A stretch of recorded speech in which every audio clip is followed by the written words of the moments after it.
शुक्लाम्बरधरं विष्णुं शशिवर्णं चतुर्भुजं प्रसन्नवदनं ध्यायेत् सर्वविघ्नोपशान्तये। व्यासं वसिष्ठनप्तारं शक्तेः पौत्रमकल्मषम् पराशरात्मजं वन्दे शुकतातं तपोनिधिम्। व्यासाय विष्णुरूपाय व्यासरूपाय विष्णवे नमो वै ब्रह्मनिधये वासिष्ठाय नमो नमः। अविकाराय शुद्धाय नित्याय परमात्मने सदैकरूपरूपाय विष्णवे सर्वजिष्णवे यस्य स्मरणमात्रेण जन्म संसारबन्धनात् विमुच्यते। नमस्तस्मै विष्णवे प्रभविष्णवे। ॐ नमो विष्णवे प्रभविष्णवे। श्रीवैशम्पायन उवाच श्रुत्वा धर्मानशेषेण पावनानि च सर्वशः युधिष्ठिरः शान्तनवं पुनरेवाभ्यभाषत। युधिष्ठिर उवाच किमेकं दैवतं लोके किं वाप्येकं परायणम् स्तुवन्तः कङ्कमर्चन्तः प्राप्नुयुर्मानवा शुभम्। को धर्मः सर्वधर्माणां भवतः परमो मतः किं जपन्मुच्यते जन्तुर्जन्म संसारबन्धनात्। श्रीभीष्म उवाच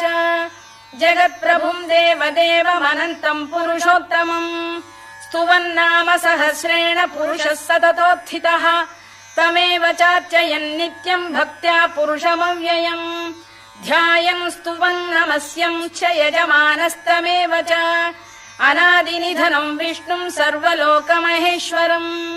लोकाध्यक्षं स्तुवन् नित्यं सर्वदुःखातिगो भवेत्। ब्रह्मण्यं सर्वधर्मज्ञं लोकानां कीर्तिवर्धनम् लोकनाथं महद्भूतं सर्वभूतभवोद्भवम् एष मे सर्वधर्माणां धर्मोऽधिकतमो मतः यद्भक्त्या पुण्डरीकाक्षं स्तवैरच्चेन्नरः सदा परमं यो महत्तेजः परमं यो महत्तपः परमं यो महद्ब्रह्म परमं यः परायणम् पवित्राणां पवित्रं यो मङ्गलानां च मङ्गलम् दैवतं देवतानां च भूतानां यो व्ययपिता यतः सर्वाणि भूतानि भवन्त्यादियुगागमे यस्मिंश्च प्रलयं यान्ति पुनरेव युगक्षये तस्य लोकप्रधानस्य जगन्नाथस्य भूपते विष्णोर्नाम सहस्रं मे शृणु पापभयापहम् यानि नामानि गौणानि विख्यातानि महात्मनः ऋषिभिः परिगीतानि तानि वक्ष्यामि भूतये। ऋषिर्नाम्नां सहस्रस्य वेदव्यासो महामुनिः छन्दोऽनुष्टुप् तथा देवो भगवान् देवकीसुतः अमृतांशुद्भवो बीजं शक्तिर्देवकी नन्दनः त्रिसामाहृदयं तस्य शान्त्यर्थे विनियुज्यते विष्णुं जिष्णुं महाविष्णुं प्रभविष्णुं महेश्वरम् अनेकरूपदैत्यान्तं नमामि पुरुषोत्तमम्। अस्य श्रीविष्णोर्दिव्यसहस्रनामस्तोत्रमहामन्त्रस्य श्रीवेदव्यासो भगवान् ऋषिः अनुष्टुप्छन्दः श्रीमहाविष्णुः परमात्मा श्रीमन्नारायणो देवता अमृतांशुद्भवो भानुरिति बीजम् देवकी नन्दन श्रेष्ठेति शक्तिः उद्भवः क्षोभणो देव इति परमो मन्त्रः शङ्खबृन्नन्दकी चक्रीति कीलकम् शार्ङ्गधन्वा गदाधर इत्यस्त्रम् रथाङ्गपाणिरक्षोभ्य इति नेत्रम् त्रिसामासामगः सामेति कवचम्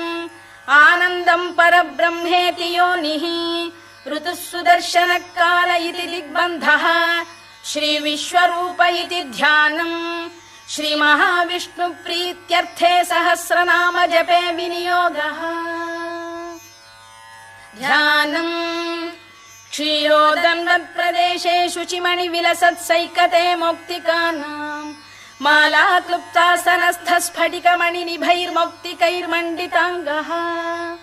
शुभ्रैरभ्रैरदभ्रैरुपरि विरचितैर्मुक्तपीयूषवर्षैः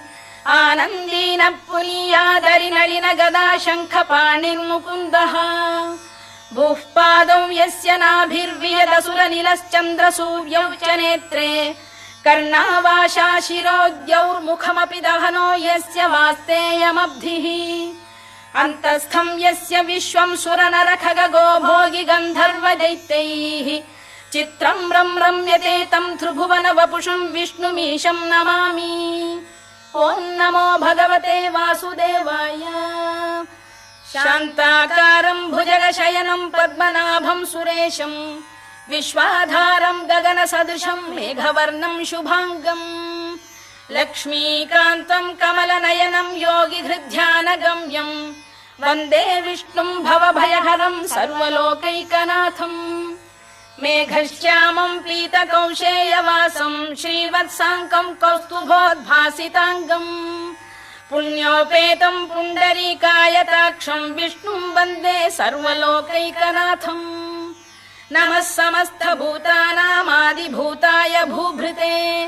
अनेकरूपरूपाय विष्णवे प्रभविष्णवे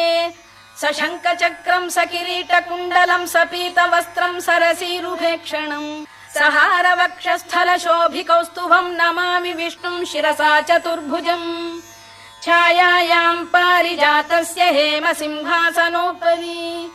आसीनमम्बुदश्याममायताक्षमलङ्कृतम् चन्द्राननं चतुर्बाहुं श्रीवत्साङ्कितवक्षसम् रुक्मिणी सत्यभामाभ्यां सहितं कृष्णमाश्रये।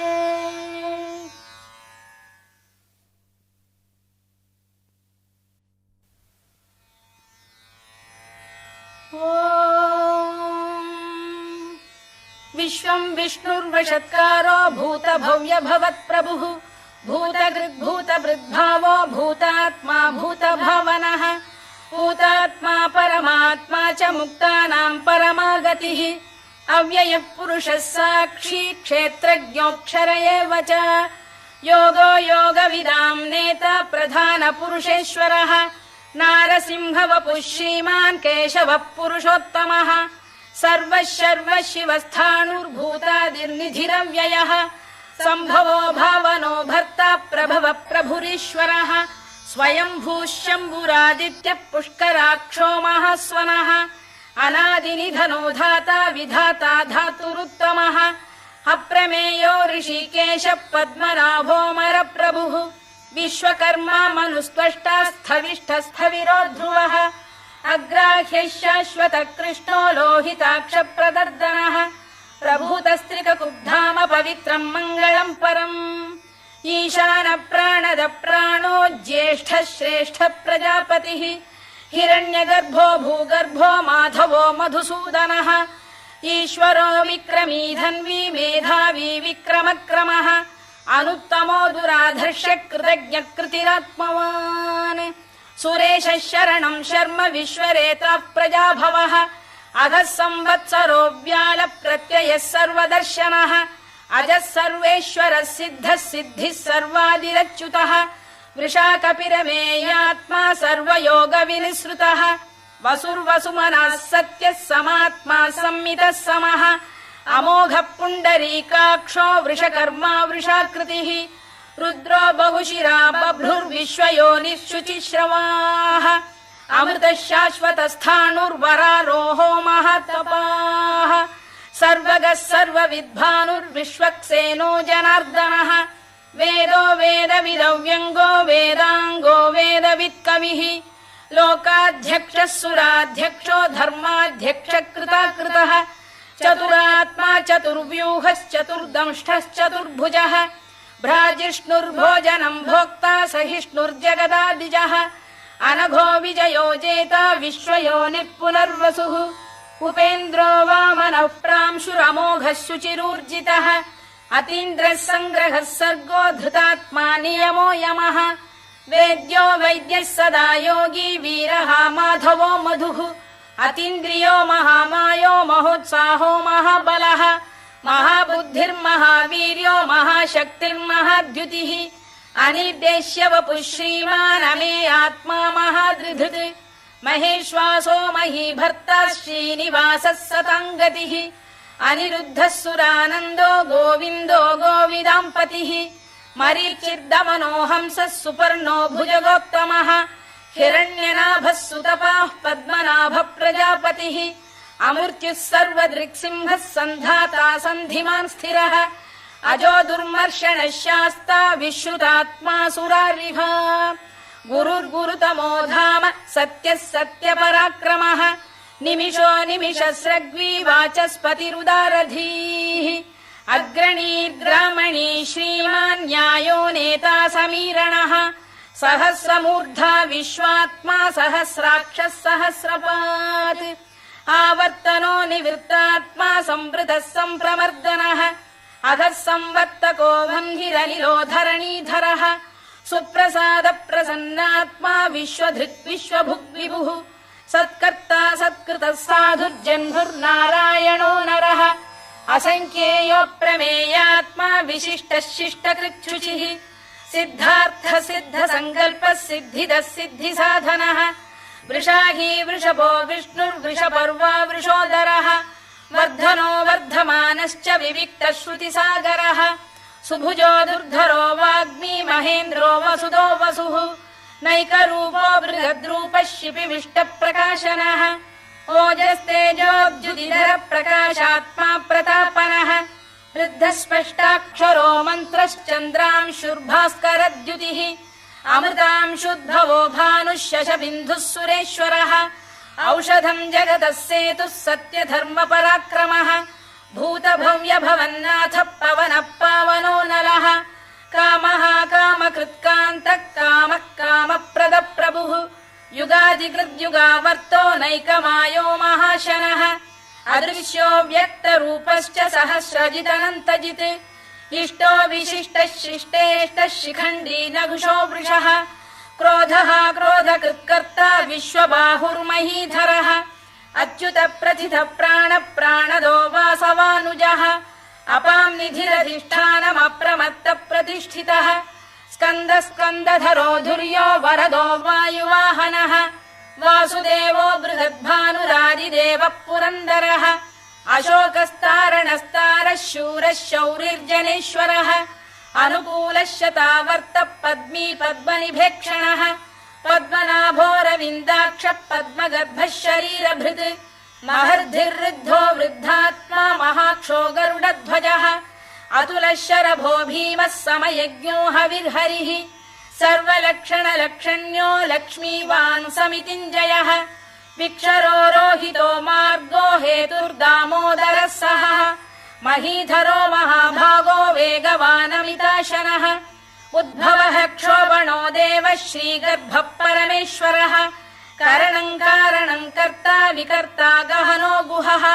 व्यवसायो व्यवस्थानः संस्थानस्थानदो ध्रुवः परधिः परमस्पष्टस्तुष्टः पुष्टः शुभेक्षणः रामो विरामो विरतो मार्गो नेयो नयोनयः वीरः शक्तिमताम् श्रेष्ठो धर्मो धर्मविदुत्तमः वैकुण्ठः पुरुष प्राण प्राणद प्रणवपृतुः हिरण्यगर्भः शत्रुघ्नो व्याप्तो वायुरधोक्षजः ऋतुः सुदर्शनकालः परमेष्ठी परिग्रहः उग्रः संवत्सरो दक्षो विश्रामो विश्वदक्षिणः विस्तारस्थावरस्थाणुः प्रमाणम् बीजमव्ययम्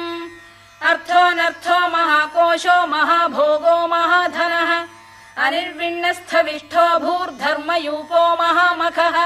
नक्षत्रनेमिर्नक्षत्री क्षमः क्षामः समीहनः यज्ञयुज्यो महेद्यश्च क्रतुः सत्रम् सताम् गतिः सर्वदर्शी विमुक्तात्मा सर्वज्ञो ज्ञानमुत्तमम् सुव्रतः सुमुखः सूक्ष्मः सुघोषः सुखरः सुहृद् मनोहरो जितक्रोधो वीरबाहुर्विदारणः स्वापनः स्ववशो व्यापी नैकात्मा नैककर्मकृत् वत्सरो वत्सलो वत्सी रत्नगर्भोधनेश्वरः धर्मकृद्धर्मी सरसक्षरमक्षरम् अभिज्ञाता सहस्रांशुर्विधाता कृतलक्षणः गभस्तिनेमिः सत्तस्तः सिंहो भूतमहेश्वरः आदिदेवो महादेवो देवेशो देवभृद्गुरुः उत्तरो गोपतिर्गोप्ता ज्ञानगम्यः पुरातनः शरीरभूतभृद्भोक्ता कपीन्द्रो भूरि दक्षिणः सोमपो मृतपः सोमः पुरुजित्पुरुषत्तमः विनयो जयः सत्यसन्धो दाशार्हः सात्वताम् पतिः जीवो विनयिता साक्षी मुकुन्दो मितविक्रमः अम्भो निधिरनन्तात्मा महोदधिशयोऽन्तकः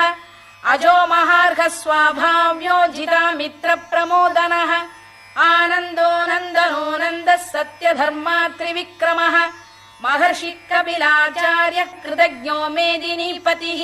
त्रिपदस्त्रिदशाध्यक्षो महाशृङ्गकृतान्तकृत् महावराहो गोविन्दः सुषेणः कनकाङ्गनी गुह्यो गभीरो गहनो गुप्तश्चक्रगदाधरः मेधास्वाङ्गो जितः कृष्णो दृढः सङ्कर्षणोच्युतः वरुणो वारुणो वृक्षः पुष्कराक्षो महामनाः भगवान् बलहानन्दी वनमाली हलायुधः आदित्यो ज्योतिरादित्यः सहिष्णुर्गतिसत्तमः सुधन्वाखण्ड परशुर्दारुणो द्रविणप्रदः दिवस्पृक् सर्वदृग्व्यासो वाचस्पतिरयो निजः त्रिसामासामगः साम निर्वाणम् भेषजम् भिषज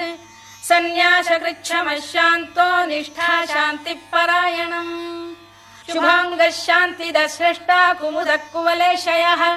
गोहितो गोपतिर्गोप्ता वृषभाक्षो वृषप्रियः अनिवर्ती निवृत्तात्मा संक्षेप्ताक्षेमकृच्छिवः श्रीवत्सवक्षः श्रीवासः श्रीपतिः श्रीमताम्बरः श्रीधः श्रीशः श्रीनिवासः श्रीनिधिः श्रीविभावनः श्रीधर श्रीकर श्रेयः श्रीमान् लोकत्रयाश्रयः स्वक्षस्वङ्गः शतानन्दो नन्दिर्ज्योतिर्गणेश्वरः विजितात्मा विधेयात्मा सत्कीर्तिश्छिन्न संशयः उदीर्णः सर्वतश्चक्षुरनीशः शाश्वतः स्थिरः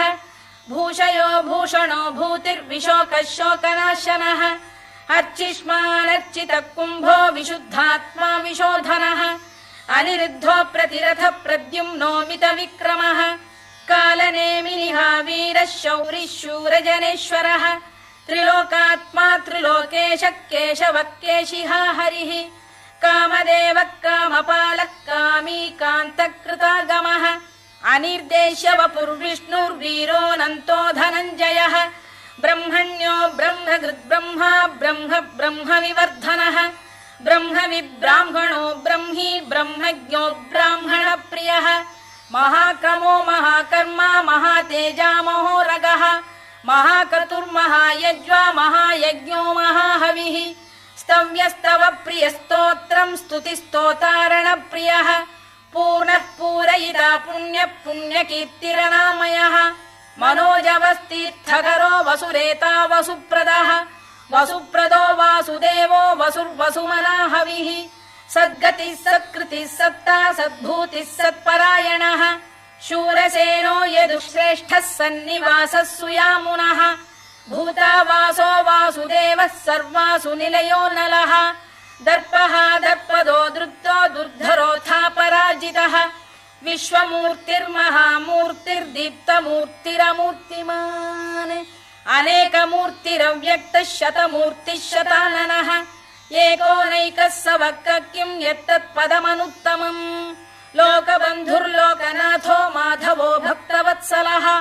सुवर्णवर्णो हेमाङ्गो वराङ्गश्चन्दनाङ्गदी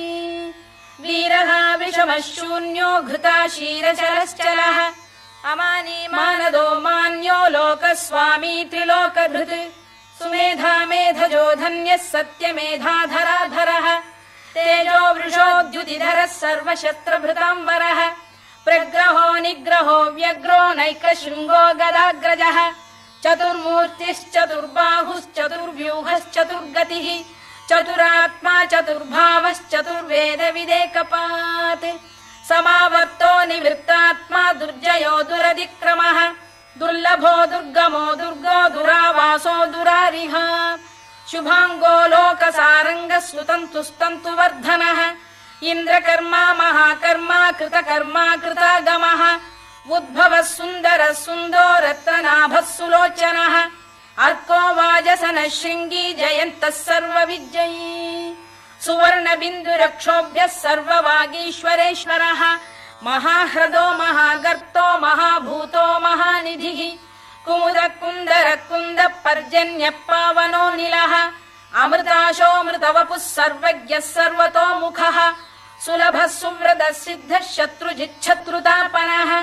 न्यग्रोधोदुम्बरोश्चत्तश्चाणूरान्ध्रैषूदनः सहस्रार्चिः सप्तजिह्वः सप्तैधा सप्तवाहनः अमूर्तिरनघोचिन्त्यो भयगृद्भयनाशनः अणुबृहत्कृशस्थूलो गुणभिर्निर्गुणो महान् अधृतस्वभृतस्वास्य प्राग्वंशो वंशवर्धनः भारभृत्कथितो योगी योगीशः सर्वकामदः आश्रमश्रमणः क्षामः सुपर्णो वायुवाहनः धनुर्धरो धनुर्वेदो दण्डो दमयिता दमः अपराजितः सर्वसहो नियन्ता नियमो यमः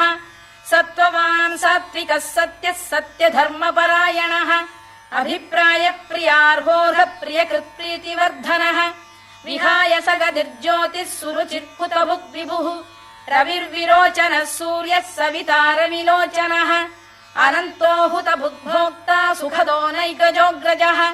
अनिर्विण्णः सदामर्षी लोकाधिष्ठानमद्भुतः सनात्सनातनतमः कपिलः कपिरव्ययः स्वस्तिदः स्वस्तिकृत् स्वस्ति स्वस्ति भुक् स्वस्ति दक्षिणः अरौद्रः कुण्डली चक्री विक्रम्यूर्जितशासनः शब्दातिकः शब्दसः शिशिरः शर्वरीकरः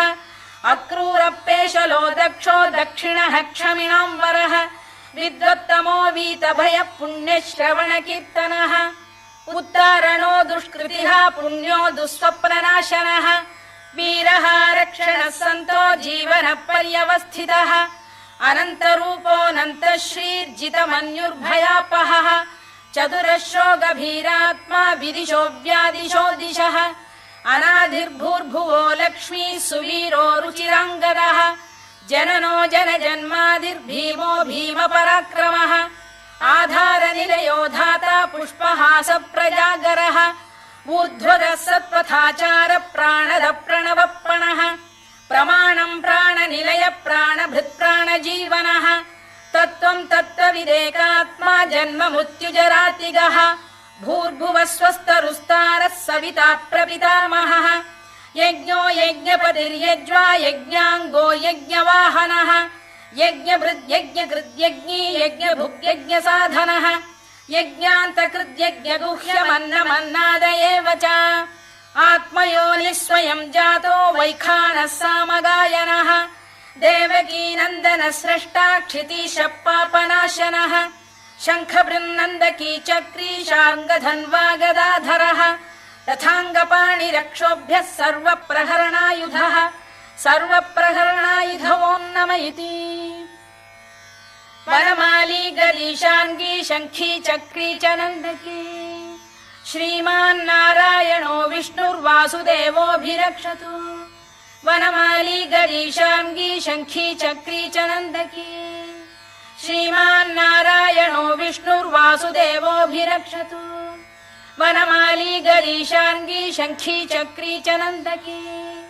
श्रीमान्नारायणो विष्णुर्वासुदेवोऽभिरक्षतु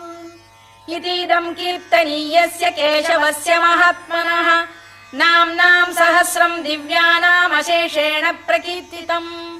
य इदम् शृणुयान् नित्यम् यश्चापि परिकीर्तयेत् नाशुभम् प्राप्नुयात् किञ्चित् सोमुत्रेह च मानवः वेदान्तको ब्राह्मणस्य क्षत्रियो विजयी भवेत् वैश्यो धनसमृद्धः स्यात् क्षूद्रः सुखमवाप्नुयात् धर्मार्थी प्राप्नुयात् धर्ममर्थार्थी चार्थमाप्नुयात् कामानवाप्नुयात् कामी प्रजार्थी चाप्नुयात् प्रजाम् भक्तिमान् यः सदोत्थाय शुचिस्तद्गतमानसः सहस्रम् वासुदेवस्य नाम्नामेतत् प्रकीर्तयेत् यशः प्राप्नोति विपुलम् याति प्राधान्यमेव च अचलाम् श्रियमाप्नोति श्रेयः प्राप्नोत्यनुत्तमम् न भयम् क्वचिदाप्नोति वीर्यम् तेजश्च विन्दति भवत्यरोगोद्युतिमान् बलरूपगुणान्वितः रोगार्तो मुच्यते रोगात् बद्धो मुच्येत बन्धनात् भयान्मुच्येत भीतस्तु मुच्येतापन्न आपदः दुर्गाण्यतितरत्याशु पुरुषः पुरुषोत्तमम् स्तुवन्नाम सहस्रेण नित्यम् भक्ति समन्वितः वासुदेवाश्रयो मर्त्यो वासुदेवपरायणः सर्वपाप विशुद्धात्मा याति ब्रह्म सनातनम् न वासुदेव भक्तानामशुभम् विद्यते क्वचित् जन्म मृत्युजरा व्याधि भयम् नैवोपजायते इमं स्तवमधीयान श्रद्धा भक्ति समन्वितः युज्येतात्मसुखक्षान्ति श्रीधृति स्मृति कीर्तिभिः न क्रोधो न च मात्सर्यम् न लोभो न शुभा मतिः भवन्ति कृतपुण्यानाम् भक्तानाम् पुरुषोत्तमे द्यौः स चन्द्रार्कनक्षत्राखम् दिशो भूर्महो दधिः वासुदेवस्य वीर्येण विधृतानि महात्मनः ससुरासुरगन्धर्वम् स यक्षोरगराक्षसम् जगत्वशे वर्ततेदम् कृष्णस्य सचराचरम् इन्द्रियाणि मनो बुद्धिः सत्त्वम् तेजो बलम् धृतिः वासुदेवात्मकान्याहुः क्षेत्रम् क्षेत्रज्ञ एव च सर्वागमानामाचार प्रथमम् परिकल्पते आचार प्रभवो धर्मो धर्मस्य प्रभुरच्युतः ऋषयः पितरो देवा महाभूतानि धातवः जङ्गमा जङ्गमम् चेदम् जगन्नारायणोद्भवम् योगो ज्ञानम् तथा साङ्ख्यम् विद्या शिल्पादिकर्म च